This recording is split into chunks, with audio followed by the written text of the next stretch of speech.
Welcome to our webinar, Insight into Action. We are talking about identifying sense of belonging, academic self-efficacy, and more throughout the year with Mentor Collective. My name is Anamik Rice. I'm a member of the Mentor Collective team here, specifically leading our Partner Success Division. Those are the wonderful folks who get to meet and talk with and coach our partners every day. A little bit about me before we jump into my colleague here. I've spent my career in higher education, assessment, and student success consulting, specifically on using technology to help institutions use data to help students. Although I originally started as an academic advisor, I've been off campus helping institutions from afar for almost 2 decades now. So very excited to be part of this organization and to continue to support our institutions. I'm joined by my wonderful colleague, Erin. Erin, would you like to say hello? Hello, everybody. I'm Erin Mayhood. I have been with Mentor Collective for over 3 years now. It's hard to believe how time flies. My background is also almost exclusively in higher education, coming from an information, usability, and engagement background. So with that background, one of my favorite topics is one that we're going to talk about today. I definitely have an action toward a bias toward actionable recommendations and iterating on things to make better. And so one of my favorite things to work on with Anamik, the services team, the product organization, is by working with our partners to identify, measure, and present paths forward as we all navigate the challenges and needs of our students. We are going to talk about all of those concepts today, and I'm going to have Erin kick us off a little bit with some of the big picture of how Mentor Collective can help you accomplish some of your institutional goals. All right. Thank you, Anamik. I'm going to take the next 10 minutes or so to talk about some of the value overall a partnership with MC can bring to your campus and really zero in on the outcomes of the program, examples of what you can assess, and give you some specific data from a partner to help paint the picture before we dive into a hands-on demo here. Many of you have already had conversations with some of our lovely colleagues here at MC. Hopefully my messaging stays consistent as we deep dive into some of these areas, but also feel free to ask any questions in the chat should you have need clarification or want to do a deeper dive into a specific area. So first of all, value that we bring. This is a really, really big one that I'm starting with: engaging students authentically. Whether this is through your mentorship program design, where you're deciding which students to connect, thinking of examples like first-year students connecting with later stage students as their mentors, current students with early alumni, or transfer students with former transfer students, etc. Your design can really choose which students and which people to connect with in very authentic ways. And when working with us, mentees can tell you what's most important for them to have in a mentor and what their goals are, allowing for those very, very authentic connections to be made. Now, another value that the partnership can bring is uncovering these actionable insights. And there are different reasons why students need support. And you can have many initiatives running on your campus. In fact, you probably do. And it would be a lot of work to address those individual needs. With an MC program, in addition to what you would expect, engagement numbers, conversation topics, flags, you can leverage our design to give students very specific points in time to allow them to indicate how they're feeling via our assessments. And with that information, you can jump into action helping individual students based on the information that you're learning. And you can also scale your support through your mentors by giving them resources to help support their mentees with the patterns that you're observing. Now, next item relates to supercharging your student success strategy. Now, every single person on this call has some sort of student success strategy. You have services, offices, resources, support systems.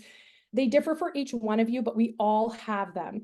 A mentorship program, you can think of it as an overlay over your student success strategy that can really help charge it up and to make sure that it happens. And I'm going to talk about that in more detail just here in a second.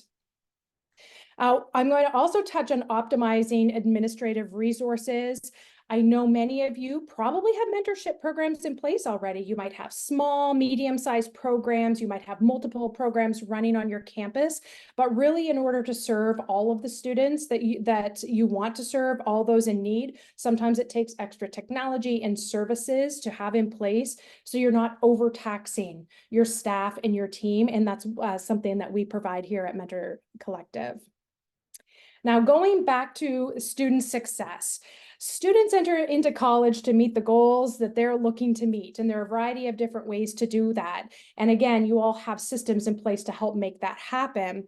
But what is super frustrating that we hear from almost every single campus that we're working with right now is that students do not always take advantage of the services that you're working very hard to provide them. They don't talk to their advisors as much as they should. They don't show up at the tutoring center, as just a couple of examples. And really where mentorship fits in is as that overlay, not to replace resources like advisors, but to provide a dashboard for the team to help the team consult and advise students in the most effective way possible. Mentorship can't replace the tutoring center, but it does allow the opportunity for a mentor having an authentic conversation with their mentee to say, well, I've used the tutoring center before. It was very helpful. It gives that peer-to-peer or near peer-to-peer perspective. It really normalizes asking for help. It gives that nudge from somebody other than an administrator or a faculty member that we know can be so important. And it's really one of the ways mentorship can supercharge that strategy. Now, to further that point, I promised a couple anecdotes from some of our partners. And so here's one of the first ones. UNC Greensboro recently did a study where they took a look at students who were mentored and versus students who were not, and surveyed the students to understand more about their utilization of support services and offices on campus. And what they found was that mentored students tend to use those services more often. Now that comes from our partner data, but this also shows up in the literature all over the place. When students have a peer nudge available to them, they will use your services more often. All right, let's get to the outcomes and some specifics on insights. So I mentioned an assessment structure and framework in place for all of our mentorship programs. This is available to you should you choose to partner with Mentor Collective. We aren't going to go into all of the outcomes in our framework today, but they basically fall into two primary categories. The first is a way mentorship helps students and helps them be successful. You're seeing some of those in the top. And really where we're going to deep dive today is how we assess and foster student success factors. And so we have that highlighted in the bottom box here.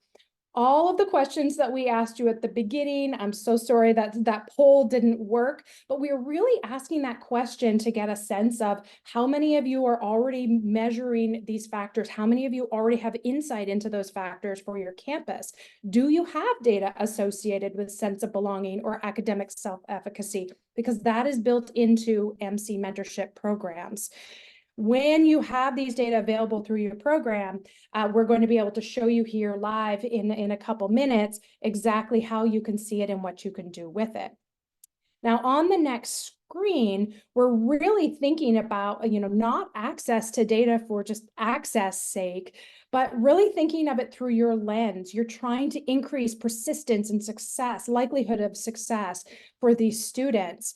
And you want as many students as possible to feel like they belong or have the academic self-efficacy to help them succeed. And so you really need to know which students are not feeling that way, where the challenges lie, so you can jump into action. And that's really what we're talking about more deeply here, ideas on how to get the data, how to see it, how to interpret it, both at the individual level for individual students, but then also these data in aggregate. How is your student body feeling at different points of the academic year? The two outcomes, the two insights, non-cognitive insights that we're going to talk about very specifically today. We mentioned more at the top of the call, but today we're going to use student success factors, sense of belonging, feeling like you matter, and also academic self-efficacy, students' belief that they can succeed academically, as our examples on this call today. And why do we focus on these? So much literature, so much support out there in our world right now telling us that this matters. Academic self-efficacy most closely associated with academic performance. In fact, I can tell you that this is something that pops up a lot in our mentorship programs, mentors flagging that the students are not performing academically the way they want, they're feeling badly about it. You really need the access to this information. Why? If you know a student struggling in this area, you can take action such as referral to things like the tutoring center, calls to advisors to make sure that they are getting the course load that they can handle. It helps give you insights so you can take the next step. Sense of belonging, less so directly associated with academic performance, but definitely associated with retention. If you feel like you belong somewhere, we all know this, even personally, you are more likely to stick around. And if a student sees themselves on campus, that can start with a mentor that shares an affinity, an identity, a life experience, that helps them see themselves on this campus, and they're more likely to stick around. I'm going to give you a zoom in on some more partner data here on the next slide. This is from one of our partners, UNC Charlotte. They're running a program for first-time students who don't have a major. And looking at their sense of belonging data from one of their recent programs, you can see overall that the line is increasing. We collect these data at 3 points in the MC program, and so you can measure success factors at different points along the way, and you can look at the difference between how students are feeling at the beginning of the program versus the end, and you can see the influence that mentorship has had on somebody who might have had low sense of belonging at the beginning. And you can see we put onto this slide just a lovely quote from a mentor about what called them to be a mentor, moments when they first arrived that they felt lost and confused. I want to help new students get over this hurdle. We hear these stories time and time again. Now, UNC Charlotte also have data for academic self-efficacy, same thing, measured at multiple points. And although I love to talk about all the positive stories embedded, let's focus on this chart and these two students that you can see that are really experiencing low academic self-efficacy scores. This became very actionable for UNC Charlotte. That's 2 people that there can be outreach to, 2 people that can be pointed to a resource such as the tutoring center on campus, 2 advisors that can reach out to those students at a point of need. Actions like this allow you to know who those students are, when they're feeling this way, and so you can make sure that they get those encouraging conversations during those time of need. Now, I hope all of this made sense to lay the groundwork, our framework, the different ways that we're collecting some of the information that we're collecting in Anamik is going to connect the dots for you and show us how to access this information. Thanks, Erin. And actually, my colleague Alex said we can run our poll, and I would love to get the answer of this if you can throw it out there, Alex. Starting off for each of you in attendance, which of those non-cognitive success factor data points do you already have your fingers on right now? So do you have sense of belonging data? Do you have academic self-efficacy? What about help seeking or career decision self-efficacy? What are you starting with off the bat right now? And again, like which of you are lucky enough to have access to all of these? And then give this another moment. And also share some high-level assessment. We are almost at the end of our calendar year, which is a time when we tend to do some reflection on aggregate data across all of our partners. So a few of my colleagues and I are looking at the total success factor results for the year. And while we don't see too much distinction in the average numbers of academic self-efficacy and sense of belonging, we do see a difference in the percentage of students who have what we call low factor scores. And so right now what we're seeing is that approximately 9% of students in all of the Mentor Collective institutions come in reporting a low sense of belonging at the start of usually their entrance into their program or school. Whereas about 30%, maybe 4% report low academic self-efficacy. Academic self-efficacy is one of those interesting non-cognitives that doesn't necessarily always work in a straight line. It is something, sometimes a student comes in with a strong sense of confidence in their coursework, then they start their course, that confidence drops. Maybe it goes back up after they get some help seeking, which further reinforces the value of multiple pulse points or touch points on some of these indicators. All right, I'm going to share out the results that we see here. And we've got most popular here is some sense of belonging data that some of you have access to, or academic help seeking behavior, but no one reporting right now access to academic self-efficacy data. Great. So let me get into the nitty gritty of how the Mentor Collective platform actually collects these data and gets it in your hands. So all of the surveys that you have access to deploy to your mentors and mentees are research backed. Erin has walked us through the 4+ decades of research that have informed the practice of peer mentorship here. So we're not talking about anything that's necessarily new information, but it is very sound and solid information. So all of these surveys focus on these factors. Actually have a little visual here that explains to you, we have a few different types of assessment that you would opt into depending on the goals of your program. Student success being the most common, which will measure sense of belonging, academic self-efficacy, academic help seeking, as well as strength of mentoring relationship. This isn't a success factor for the student, but it is a success factor for the mentorship, so we measure it. And some of the other types of program designs will start to have additional nuances. So career assessments talk about career decisions, and enrollment assessments also include enrollment decision making, and so on. So depending on the actual type of mentorship program you're running, what outcomes you're trying to see, the assessment questions will adjust a little bit. And just to give you a little sneak peek, what do we mean by assessing academic self-efficacy? We use some basic instrumentation here, again, based on these research. A question like, I can learn what is being taught in class this year. I am confident I will achieve the goals I set for myself. These are questions that will influence the factor score for academic self-efficacy, for example. Whereas questions like, I feel supported, or I feel like I'm an important member of my community, will influence that sense of belonging score. And typically, participants will be invited, as Erin said, 3 times in the course of their mentorship program. These are, for illustration, they're not hard-coded timelines, but typically a first-year student success program that is designed to influence retention will usually kick off at the start of school with that initial or startup program survey, kind of before the mentorship has formed, usually as or right before the student is matriculating. We'll do a check-in at usually a halfway point in the program. I would say, more importantly, a moment in time when you want to act to do individual interventions on the data, and then an end of program survey, which is often used for comparison points, like how has the student's experience changed over time? And it will also ask a number of other questions about what their mentorship experience is like, which is great for improvement for the next year. But that timeline could change if your program is impacting MELT and retention. So we're looking at students at deposit date, for instance, and we're starting that mentorship in May with the intention of having an impact transition to college, not just matriculation.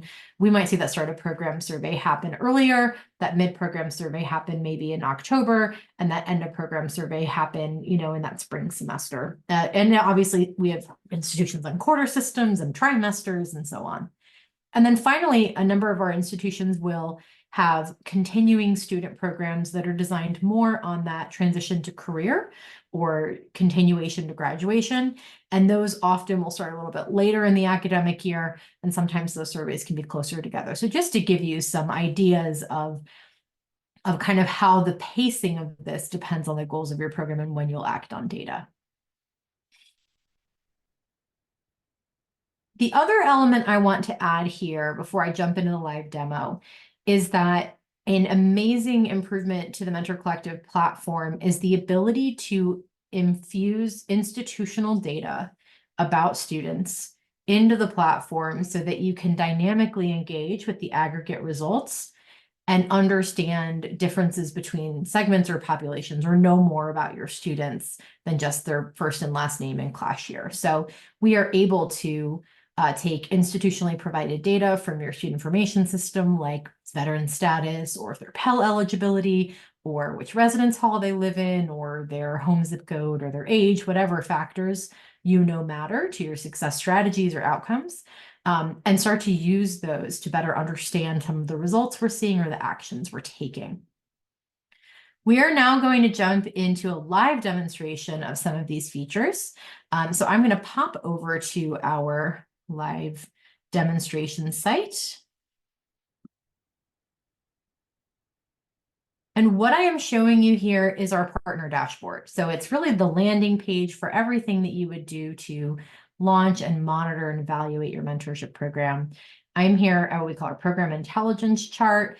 And you can see off the bat, I have a high level understanding of, how many students are in my program right now. I can, disaggregate, sort, or filter that information. And I can kind of see over time, oh, my mentee rates are climbing, or, how much engagement am I seeing? We're going to jump down in the screen here to look at our assessment data. So we're really focusing on that concept today. Here I can see some of the aggregate results of our assessment. So average sense of belonging score for mentees, 3.64. Average academic self-efficacy score for mentees, 4.01. This is pretty, this difference is pretty consistent with the aggregate. Academic self-efficacy tends to have a slightly higher average than a sense of belonging at the entrance survey, as I mentioned, across all institutions and institution types. And then our mentors, so not just the mentees are being assessed, the mentors themselves are being assessed. And I love to see increased sense of belonging in mentors, because it is so true that mentors are served and benefit as much from mentorship as mentees do. They feel like such a stronger part of the community by being a leader and an active citizen within their campus community. So here we see the starting point for mentors is higher. That's expected. We expect a mentor who's just elected to serve in a leadership position for their institution to already feel a part of that community. But we do see an increase even in those already high scores in a lot of our institutions.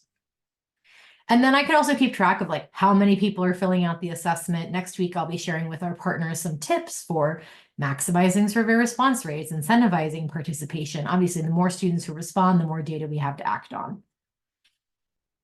Down here, we can kind of get a sense of how this score is changing over time, right? So are we seeing times of year or times within the program where those sense of belonging scores dip or raise, or those academic self-efficacy scores dip or raise? This drop is, as I mentioned, sometimes we see academic self-efficacy kind of start here, go down, and come back up again. That's the institutional environment kind of doing its job in supporting students. And I can toggle between mentor and mentee population, as well as that assessment area. This section on the right, so every one of the questions that's part of that factor is represented. And I can see the start of program survey in this maroon, the mid-program survey in gray, and the end program survey in teal. And it is, we typically do see, mentorship is demonstrated to impact sense of belonging and academic self-efficacy in a positive way. So start to finish, we do tend to see those numbers climb, but you can see the variation and the degree to which they climb, both by individual factor as well. And then I can also just see the overall distribution. So I mentioned to you that, an aggregate 9% of respondents will have a low sense of belonging score. This is showing me right here, the 197 participants who have an average sense of belonging score below 3. The mentor population, we're going to see that number get a lot smaller, right? And then I can also look overall what percentage of my respondents are completing that assessment. These help me get a sense of my population as a whole, but the whole point of this feature is to act on individual data. So most powerful feature in the platform, flags. For those of you who've seen the demo already know the power of flags, of mentors telling you when mentees need help. But this is a student giving you information before something goes wrong. This is a student saying, I could use assistance before there's a negative consequence for that reason. So here I can see every student who has a sense of belonging score less than 3. And again, you're not going to see thousands of names here. On average, 9% of your population. So very manageable number to look at, dig into, and act on. I can go into any of these individual profiles here and understand more about this student, this mentee in this case, I can see their sense of belonging score is a 2.67 compared to a program average of 3.64. I can see their academic self-efficacy is a little higher, right? It's about average, but it's certainly not an area of great concern. But I can also dig into other things. What are their hobbies? What are their interests? How many times have they talked to their mentor or mentee? How do they answer the questions on the matching survey? This will tell me things like what's important to them in a mentor mentee. I love the questions about goals. So what is the goal? They want to make friends. They want to be a leader in clubs and activities. So their mentorship should make a big impact on their sense of belonging. Do we want to refer them to additional assistance, or do we really want to emphasize the value of this mentorship and make sure that this engagement really happens? All of these data, these sense of belonging and academic self-efficacy scores are, we're getting more context on each of these, but we can also export these data. A very common thing to do here is shop your data around your institution and find the office or function that is salivating for those insights on the student experience and be the person who makes their week. There is an Office of Supplemental Instruction that is dying to get students to use their services, and they would love to know which students have lower academic self-efficacy so that they could encourage or invite them to participate, right? So you can export all of the data from those surveys. That includes like row level data about email addresses. You can share them with those offices. You can send an encouraging note. You can provide it to your we care teams or your peer coaches or academic advisors so that they can send nudges or remind students about what's available to them as well. I am going to pause here in our overview and check back in with our chat and our participants here to see what questions we might have before we wrap up our little demonstration here today. Alex, do we have any questions that have come through in chat yet? No questions as of yet.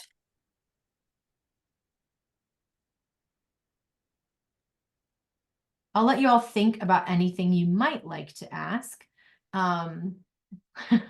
While I wrap up a little bit, we know that peer relationships give you one really invaluable channel to your assessment efforts. And most institutions who do assessment work will often, they'll have the student represented, they'll have, system usage data in there, but they won't necessarily have access to peer insights. And so peer insights and student insights are so valuable because of how timely, how close to the student they are, and because they are such great leading indicators. A higher education professional I respect greatly, Dr. Julian Kinsey, who runs the NESE survey and that center at Indiana University, talks a lot about sense of belonging. Is a new factor in the NESE survey, but she says doing this in NESE at the end of the year is not enough. You have to act on and find out this information in real time, because most of the things we know about student success we can't change, and this is one that we can. There's like a responsibility we have to do something when we can do something, and sense of belonging is one of those areas we can definitely do something about. So question coming in on the chat while we wrap up here. You pull out the sense of belonging scale from the survey we displayed earlier. Yes, there are 3 items in the very short assessment that are included in a factor analysis. So all 3 of those questions are asked. They've relevant weights on the overall summative score of the sense of belonging factor. And you can also look closer at how they responded to the individual questions, not just the overall factor score for those 3 questions. And then the system will show you anybody who has a factor score of 3 or below. And then what does Mentor Collective provide? Mentor Collective provides the full platform, full service platform for you to host your mentorship program. So to recruit your participants, to train your participants, to monitor them, to communicate with them, to assess them, and to assess the impact that it has on your retention efforts. So as one of the elements of your overall student success strategy. And so one of the elements that we're focusing on today, very specifically, is the assessment portion of this platform, and how it can help you get early insights into retention and academic success. In our case, the assessment instrument is standardized based on your program goals. You pick from kind of which goals are appropriate, but we also offer some what I call micro surveys or pulse assessments that you can do that might be specific to your own program or timing of your own program needs. Erin, go ahead. Yes, since the topic of retention came up, wanted to highlight one of my favorite things about our platform is really the mobility of all of this data.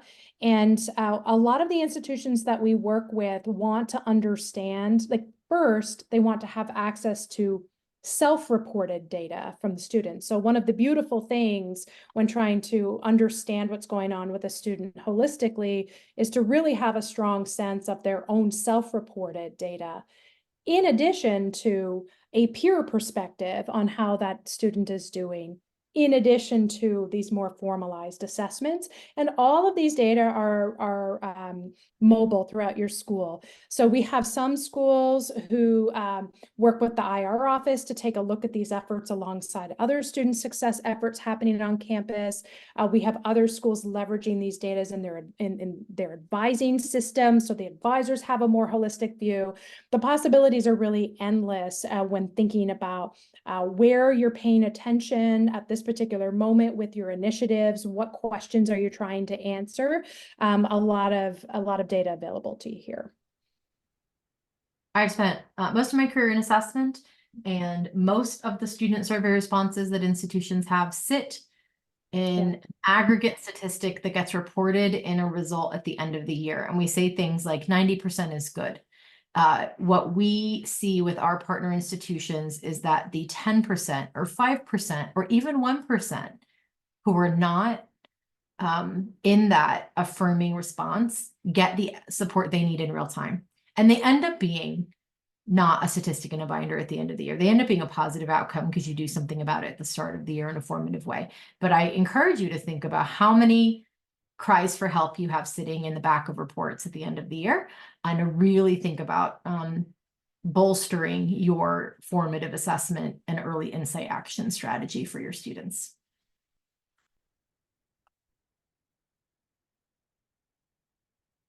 Well, Erin and I are happy to stick around for a few minutes if anyone has a final question. Our colleague Alex has just posted up. If you would like to learn more about Mentor Collective, many of you are already in the process of talking with our wonderful colleagues. Please let us know and someone will chat with you.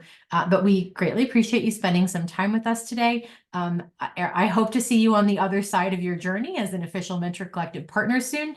And we're happy to answer your questions one-on-one if you have any today as well. Have a lovely afternoon, y'all.